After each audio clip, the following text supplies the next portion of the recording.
Want to know how wealthy families stay wealthy for generations? It's not just about having a lot of money to begin with.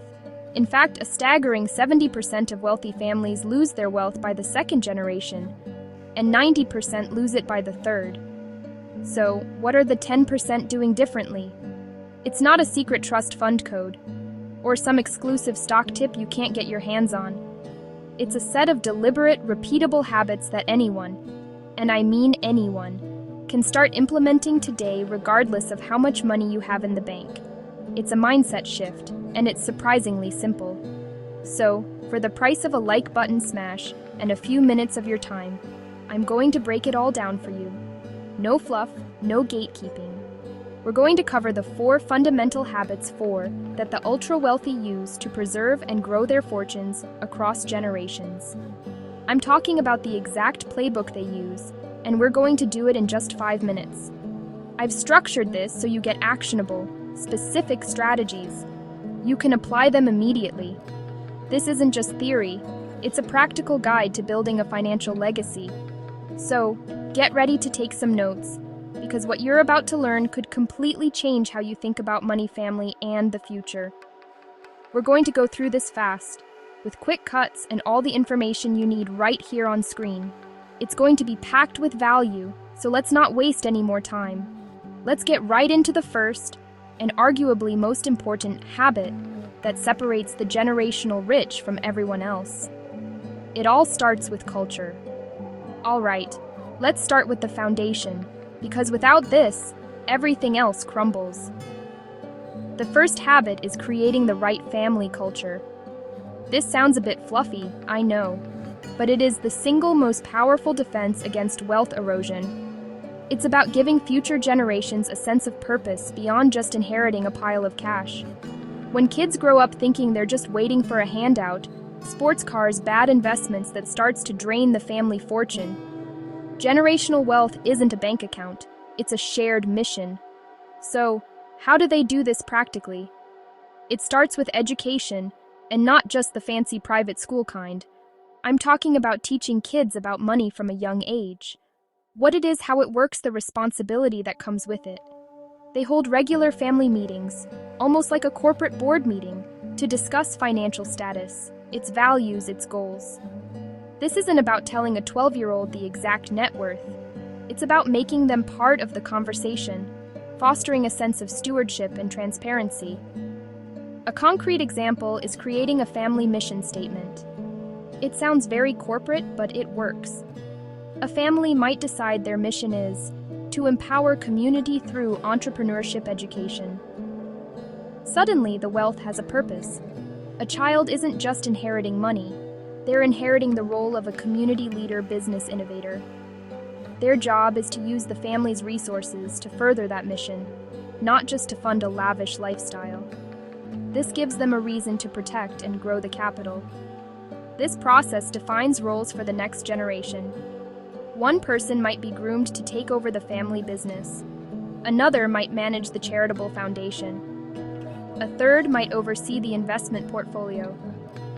By giving everyone a specific, meaningful job, you prevent the infighting and entitlement that tears so many wealthy families apart.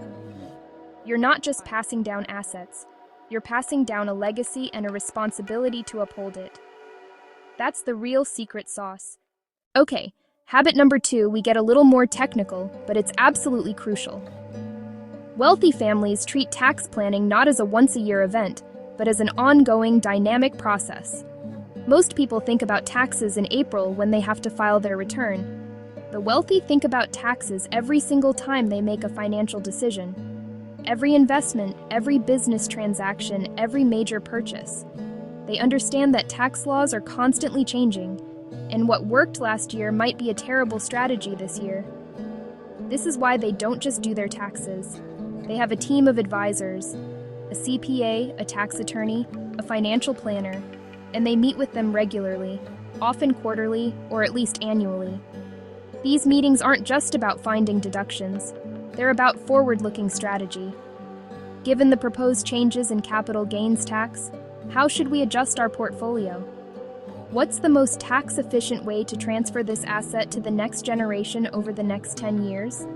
You'll hear them talk about trusts, LLCs, family limited partnerships. These structures protect assets and minimize tax liability long term. For example, placing assets in an irrevocable trust removes them from the taxable estate and saves estate taxes down the line. It's a multi-move game of chess with the tax code, always thinking several steps ahead. They also make heavy use of charitable strategies. This isn't just about being generous, it's incredibly smart financially. By donating appreciated assets like stocks to a charitable foundation or a donor-advised fund, they can get a significant tax deduction on the full market value and avoid capital gains tax. It's a win-win. The charity gets a large donation, and the family legally and ethically reduces its tax burden, preserving more wealth to be passed on. It's proactive, not reactive. Habit number 3 is a massive mindset shift that trips up so many people. They see investing as a long-term, multi-decade endeavor. The average investor panics when the market drops 5% and gets greedy when it's soaring, constantly trying to time the market. The wealthy know that market timing is a fool's errand. They are not day trading their way to generational wealth. Their investment horizon isn't next quarter or next year. It's the next generation and the one after that. Their strategy is almost boringly simple for this reason. It's built on diversification and low costs. You won't find them chasing the hot new meme stock or crypto coin with the bulk of their fortune. Instead, their portfolios are spread across a wide range of assets, global stocks, bonds, real estate, private equity, sometimes even commodities. This diversification means that when one asset class is doing poorly, another is likely doing well, smoothing out returns and protecting the principal over the long run.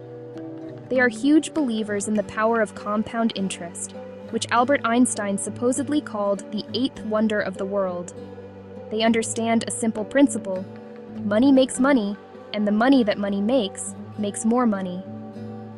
A stat to put this in perspective: if you invest $10,000 and earn an average of 8% per year, in 30 years you'll have over $100,000. But in 60 years, it won't be $200,000. It will be over $1 million. They are playing the 60-year game, not the 30-year game. This is why they almost exclusively use low-cost index funds and ETFs for the core of their portfolio. Why pay a fund manager 2% to try and beat the market when historical data shows that over 90% of them fail to do so over the long term? They'd rather just buy the entire market through an S&P 500 index fund for a fee of something like 0.03%, keep the savings, and let compounding do the heavy lifting for the next 50 years. They focus on what they can control: their savings rate, their asset allocation, and their costs. And finally, habit number 4 might be the most surprising one of all. The truly wealthy are often incredibly frugal. Now, it's very important to distinguish between being frugal and being cheap. Being cheap is about spending as little as possible, often at the expense of quality. Buying a $20 pair of shoes that falls apart in 6 months is cheap. Frugality is being intentional, prioritizing your spending and choosing value. A frugal person might spend $300 on a pair of high-quality shoes that will last a decade. Wealthy families apply this everywhere. They avoid lifestyle inflation. Just because their income or net worth goes up doesn't mean their spending automatically follows suit. You'll often see billionaires driving modest cars or living in the same house for decades. Warren Buffett is the classic example, still living in the same house he bought in 1958. They understand that every dollar not spent on a depreciating asset like a fancy car is another dollar that can be invested and put to work for them. They are masters of prioritizing spending on what truly matters to them: education for their children, unique travel experiences that create family memories, their health. But they will ruthlessly cut costs on things they don't value. They aren't trying to impress their neighbors with the newest gadgets or designer clothes. Their financial security provides more satisfaction than any luxury good ever could, and they teach this to their children. They know that small savings, compounded over generations, become enormous sums of money.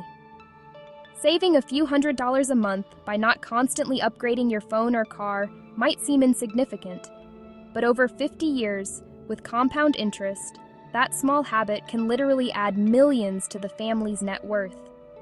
It's this disciplined, almost religious commitment to value and intentional spending that ensures the financial engine keeps running for generations to come. So there you have it, the 4 habits that keep rich families rich. Creating a culture of purpose, treating tax planning as a constant process, investing for the long term, and practicing strategic frugality. It's not about some secret handshake. It's about discipline, perspective, and a commitment to stewardship. These aren't just habits for the 1%. They are principles that can help anyone build a more secure financial future for themselves and their family. The key is to start now, no matter how small. The journey to financial independence and even generational wealth begins with the first dollar saved, the first budget made, and the first conversation about money with your family. You have the playbook now. The question is, what will you do with it? Remember, the goal isn't just to get rich, but to build a life and a legacy that has meaning and purpose. These habits are simply the tools to help you get there and stay there. Thank you so much for watching. I packed a lot into these 5 minutes, so if you found this valuable, please smash that like button.